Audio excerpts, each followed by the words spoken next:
2022년 10월 20일 오늘 새벽 말씀은 창세기 37장 25절부터 36절의 말씀입니다. 그들이 앉아 음식을 먹다가 눈을 들어 본즉 한 무리의 이스마엘 사람들이 길르앗에서 오는데 그 낙타들의 향품과 유향과 모략을 싣고 애굽으로 내려가는지라. 유다가 자기 형제들에게 이르되 우리가 우리 동생을 죽이고 그의 피를 덮어둔들 무엇이 유익할까? 자, 그를 이스마엘 사람들에게 팔고 그에게 우리 손을 대지 말자. 그는 우리의 동생이요 우리의 혈육이니라 하매 그의 형제들이 청종하더라. 그때 미디안 사람 상인들이 지나가고 있는지라. 형들이 요셉을 구덩이에서 끌어올리고 은 20에 그를 이스마엘 사람들에게 팔매 그 상인들이 요셉을 데리고 애굽으로 갔더라. 르우벤이 돌아와 구덩이에 이르러 본즉 거기 요셉이 없는지라. 옷을 찢고 아우들에게로 되돌아와서 이르되 아이가 없도다. 나는 어디로 갈까?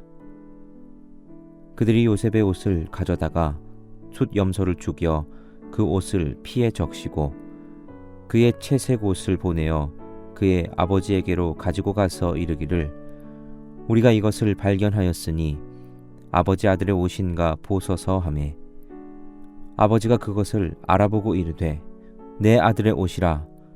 악한 짐승이 그를 잡아 먹었도다. 요셉이 분명히 찢겼도다 하고 자기 옷을 찢고 굵은 배로 허리를 묶고 오래도록 그의 아들을 위하여 애통하니 그의 모든 자녀가 위로하되 그가 그 위로를 받지 아니하여 이르되 내가 슬퍼하며 수올로 내려가 아들에게로 가리라 하고 그의 아버지가 그를 위하여 울었더라. 그 미디안 사람들은 그를 애굽에서 바로의 신하 친위대장 보디발에게 팔았더라. 학교 폭력이 한국 사회의 문제가 된 것은 어제 오늘의 일이 아닙니다. 세상을 살아가는 법을 배우기 위한 학교에서 세상의 어두운 면만을 먼저 경험하는 그런 안타까운 일들이 학교에서 지금도 일어나죠. 가만 보면 어떻게 이런 일을 할 수가 있나 싶은 문제들이 이미 그곳에서 많이 벌어지는 그런 세상입니다. 학교 폭력 이런 문제들이 영화의 소재로도 많이 쓰이지요. 그런 영화들을 볼 때면 막 주먹이 불끈 쥐어질 정도로 어떻게 어린 자녀들이 이렇게까지 악해질 수 있을까 그런 생각이 듭니다. 이제 그 문제는 학교 폭력의 문제를 넘어섭니다. 요즘 사회적으로 이슈가 되는 문제는 이 촉법소년의 연령을 어떻게 할 것인지에 대한 논의입니다. 촉법소년에 대한 법은 만 14세가 되지 아니한 행위는 벌하지 아니한다라는 이 형법 구조의 명령에 따라서 만 14세가 되지 않은 어린 친구들은 어떤 죄를 저질러도 보호 처분만 받게 될 뿐 실형을 살지 않는다는 법이죠. 그런데 문제가 되는 건 최근 만 14세가 되지 않은 어린이들이 자신들은 촉법소년이라 벌을 받지 않는다는 걸 알고서 당당하게도 그리고 끔찍한 범죄를 저지르는 일들이 너무 많아졌다는 겁니다. 그래서 사회 곳곳의 목소리들은 이 촉법소년의 연령을 낮춰야 한다. 지금은 아이들이 정서적으로 정신적으로 너무 빨리 큰다. 이런 주장들을 하고 있는 거죠. 그런 것들을 보면 나이가 어리건 나이가 많이 들었건 사람이 참 악하다 하는 것을 알게 되는 요즘입니다. 자신들이 끔찍한 죄를 저질렀는데 그것에 대해 반성하기는커녕 자신들은 죄를 저질러도 처벌받지 않는다고 좋아하면서 그 죄를 마치 놀이처럼 대하는 걸 보면 사람이 이렇게 죄에 대해 무감각해질 수 있구나. 그건 연령을 따지지 않는구나. 이게 인간이구나 하는 것을 알게 됩니다. 근데 그 모습이 비단 오늘 이 시대가 아니라 오늘 이 시대여서 더 악해진 게 아니라 오늘 본문을 보면 인간은 늘 변함없이 이렇게 악해왔구나 하는 것을 알게 됩니다. 오늘 본문은 요셉의 형들이 아버지의 심부름으로 자신들에게 온 요셉을 미디안 상인들의 손에 팔아버리는 내용이 나옵니다. 어제 우리는 이제 아버지의 심부름을 성실히 수행하는 요셉을 봤습니다. 세겜을 거쳐 도단까지 형들을 찾아온 요셉을 보면 아주 성실했는데, 근데 이 형들은 그 요셉을 보자마자 죽일 마음을 먹고 요셉을 잡아 옷을 벗기고 구덩이에 던지는 이런 내용이 어제 이어졌었죠. 오늘은 그 요셉을 구덩이에 던진 형들이 25절을 보니 그들이 앉아 음식을 먹었다라고 말합니다. 자, 요셉을 죽일 기세로 잡아서 그의 옷을 벗기고 웅덩이에 던져놓고는 밑에서 아마 요셉이 살려달라 울부짖었겠지요. 그런 요셉 옆에서 형들은 희희낙낙하며 음식을 먹고 있습니다. 자, 이런 형들의 모습을 보면 야, 어떻게 이렇게 사람이 잔인한가, 이들도 사람인가 하는 생각이 들지요. 요셉의 입장에서 한번 상황을 상상해 보시지요. 남도 아닌 형들 만나러 왔다가 그 자리에서 갑자기 형들이 자신을 죽일 듯 달려들어 옷을 벗기고 비어있는 구덩이에 자신을 집어 던집니다. 이스라엘은 건기와 오기가 뚜렷한 곳이기에 건기 때 쓸 물을 저장하기 위해서 우기 때 비가 오면 이렇게 물이 모일 수 있는 웅덩이를 만들어 두는 게 일상이었습니다. 지금 요셉이 던져진 구덩이는 아마 건기 때라서 비어있는, 물이 있지 않은 그런 웅덩이였을 겁니다. 자신은 살려달라 울부짖는데 형들은 한가로이 음식을 먹고 있습니다. 이게 학교폭력의 모습과 뭐가 다릅니까? 하지 말라 울부짖는 친구를 놀이로 생각하며 괴롭히고, 한쪽에서는 옷이 벗겨진 채 죽음의 공포 속에서 살려달라는데 한쪽에서는 웃으며 음식을 먹고, 이 둘이 결코 다르지 않은 비슷한 모습을 보이는 것 같습니다. 만약 이들이 요셉을 보고 순간적으로 감정이 끌어서 한 실수라면 이들은 밥을 제대로 먹지도 못했을 겁니다. 우리가 흔히 너무 많이 힘든 일이 있으면 속상하다라고 말하지 않습니까? 속이 상하면 음식이 제대로 안 들어갑니다. 감정이 확 끌었는데 그 자리에서 바로 식사를 한다는 게 상식적이지 않습니다. 형제들은 수없이 머릿속으로 요셉을 없애고 싶었을 것이고, 요셉을 그렇게 대우하는 그런 야만적인 행동을 아주 자연스럽게 하는 그런 상황이었던 겁니다. 이미 형들에게는 이런 죄악이 너무 익숙한 일이었던 거지요. 그들은 죄에 대해서 너무도 무감각해진 모습이었습니다. 눈을 들어보니 미디안 상인들이 지나가는 게 보입니다. 형제 중에 유다가 머릿속에 번뜩 생각이 들지요. 요셉을 우리 손으로 죽이는 게 아니라 요셉을 팔아서 돈이라도 챙기자 하는 생각으로 형제들을 설득합니다. 요셉이 우리 형제지 않냐? 우리 손에 피 묻힐 게 뭐냐?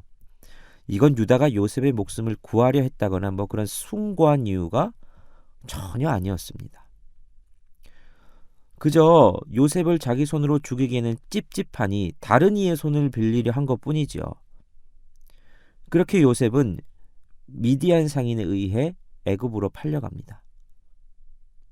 자, 이제 형들은 아버지에게 요셉이 없어진 것을 설명해야 됩니다. 그들은 태연하게 숫염소를 죽이고 요셉의 옷에 그 피를 묻혀서 아버지에게로 가지고 갑니다. 아버지, 저희가 이 옷을 발견했는데 이 옷이 요셉의 옷 같습니다. 맞는지 확인 좀 해보세요. 야곱이 그 옷이 요셉의 옷임을 알아보고는 대성통곡을 합니다. 온 가족이 야곱을 위로해 보려 하지만 야곱은 누구의 위로도 거절합니다. 차라리 내가 아들 곁으로 가겠다 말하며, 이전에는 그렇게 험난한 인생을 살 때도 그렇게 울지 않았던 야곱이 가족들이 평생 살며 볼 수 없을 정도의 통곡을 이 야곱이 합니다. 그제서야 아들들은 아마 정신이 번쩍 들었을 겁니다. 자신들이 도대체 무슨 일을 했는지 아버지의 그 통곡을 보고서야 감이 왔을 겁니다. 이게 이렇게 큰 일을 벌인 거구나. 내가 이런 일을 저질렀구나. 하루하루 죽지 못해 사는 아버지의 모습을 아들들은 지켜보면서 그제서야 알았겠지요. 죄는 그렇습니다. 죄는 너무 익숙해져 그게 죄인 줄 모르게 합니다. 죄에 대해서 무뎌지게 하지요. 그런데 죄에 대해서 깨닫는 순간 죄의 결과가 얼마나 큰지 그때서야 후회를 하게 만듭니다. 요셉을 시기한 형들은 아마도 요셉만 사라지면 모든 문제가 다 해결될 거라고 생각했을 겁니다. 요셉만 사라지면 아버지의 편애도 사라질 것이라 생각했고, 자기들을 기분 나쁘게 한 그 요셉의 꿈 이야기, 그것도 다 사라질 거라고 생각했을 겁니다. 요셉만 없어지면 자신들이 괜찮은 사람이 될 수 있을 것이라 생각했던 자신들의 인생도 다 평온을 되찾을 거라 생각했을 겁니다. 그런데 그렇지 않았습니다. 죄는 늘 그렇게 우리를 속입니다. 죄라는 건 결국 하나님의 기준이 아닌 내 마음대로 살아가려고 하는 게 죄입니다. 그래서 하나님의 기준에 있으면 늘 그게 마음에 걸립니다. 그게 불편합니다. 내 마음대로 살고 싶은데 저 옆에 하나님의 기준이 보이면 비교당하는 것 같아 불편하지요. 그래서 죄는 우리를 충동질해서 하나님의 기준을 무너뜨리게 합니다. 죄는 늘 그래 왔습니다. 역사 속에서 선지자들을 핍박했고 하나님의 말씀을 대적했고 하나님을 믿는 신앙을 지키려 하는 이들을 대적해 왔습니다. 우리가 세상에서 하나님의 뜻대로 살아가려고 해도 세상은 계속해서 우리를 공격합니다. 너 혼자만 튀지 말라 하고 그렇게 살면 세상을 못 살 거다 말합니다. 요셉의 형들이 요셉을 없애버리려 했듯 세상은 그리스도인들을 그렇게 공격합니다. 뿐만 아니라 우리 속에는 이 죄가 끊임없이 하나님의 뜻대로 사는 누군가를 질투하게 하고 이간질하게 하고 우리의 기준을 바꾸라 유혹하는 메시지를 던집니다. 저는 오늘 본문을 묵상하면서 이 야곱의 통곡 속에서 하나님의 통곡을 보게 됩니다. 하나님께서 세상을 위해 하나님의 외아들, 하나님의 독생자 예수 그리스도를 보내주셨습니다.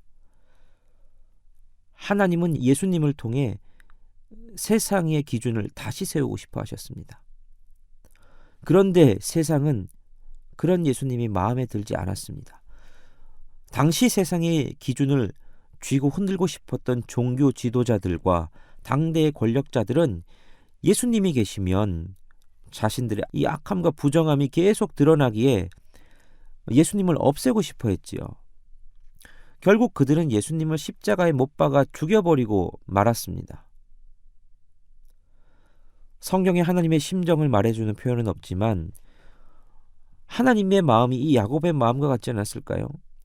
예수님이 십자가에 못 박히실 때에, 그리고 예수님이 그 생을 다하셨을 때에 하나님이 어떤 위로도 소용없을 정도로 통곡하며 슬퍼하지 않으셨을까 싶습니다. 우리는 그래서 십자가 앞에서 그 하나님의 통곡을 들을 수 있어야 합니다. 십자가 앞에서는 우리의 죄가 번뜩 깨달아져야 하는 것이지요. 통곡 속에서 죄가 깨달아지는 겁니다.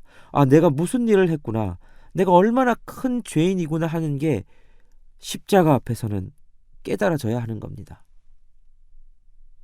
오늘도 우리 스스로를 주님의 십자가 앞에서 점검할 수 있는 하루가 되기를 바랍니다.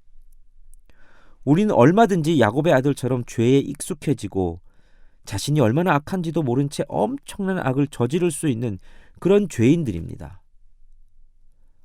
촉법소년들을 위한 법을 악용하는 그 어린이들은 자기들이 얼마나 악한 모습인지 인지도 못하고 그렇게 악을 행하죠.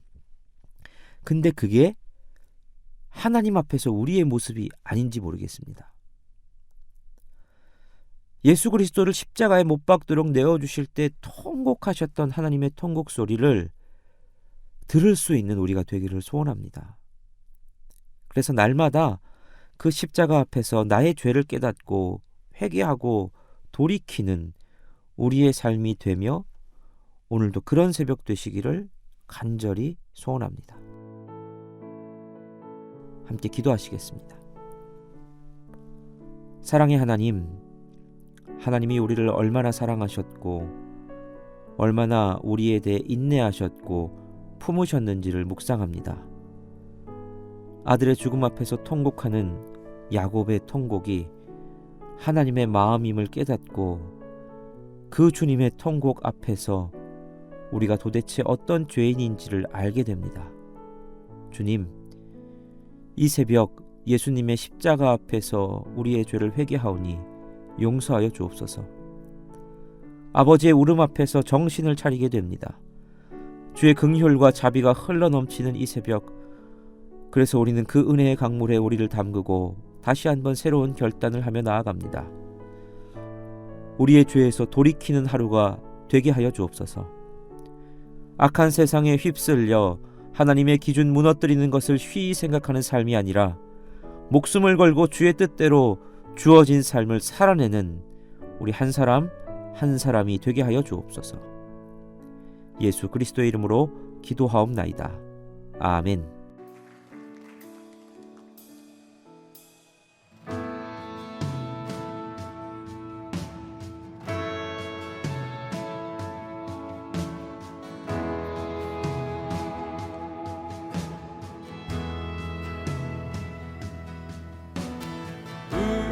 죄 위해 죽으신 주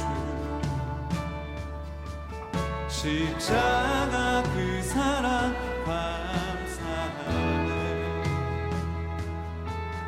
날마다 주의 형상대로 변화되리라. 십자가 우리 새롭게 하리. 우리 죄 위해 죽으신 주 십자가 그 사랑 감사하네. 날마다 주의 형상대로 변화되리라. 십자가 우리 새롭게 하리. 함께 놀라운 사랑, 놀라운 사랑 찬양하리라. 우리를 위해 생명 주셨네. 놀라운 사랑 찬양하리라. 십자가의 그 능력.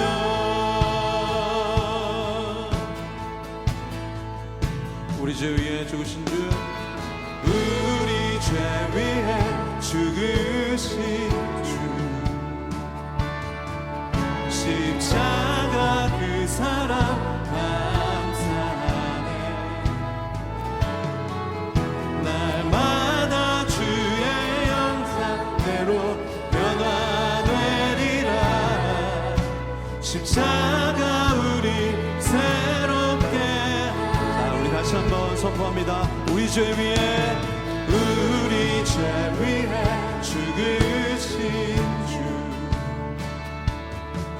십자가 그 사랑 감사하네. 날마다 주의 형상대로 변화되리라. 아멘. 십자가 우리 새롭게 하리.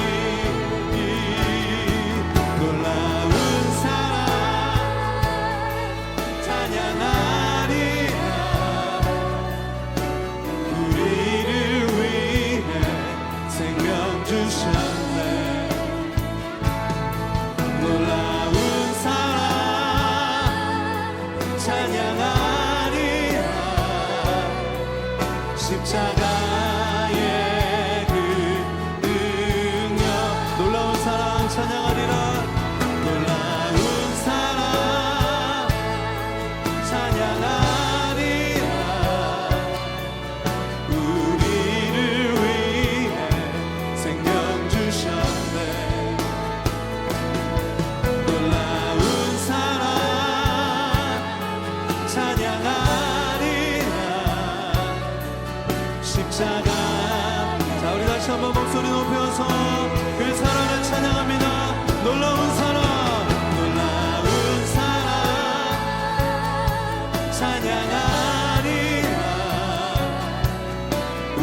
성전 안에 가득하도록 놀라운 사랑 놀라운 사랑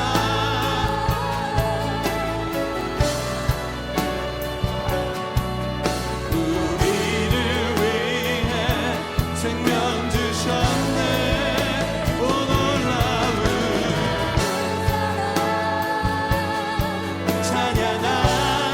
찬양하리라 자 우리 다시 한번 선포합니다 주의 보혈이 이 성전 안을 덮습니다 놀라운 사랑 놀라운 사랑 놀라운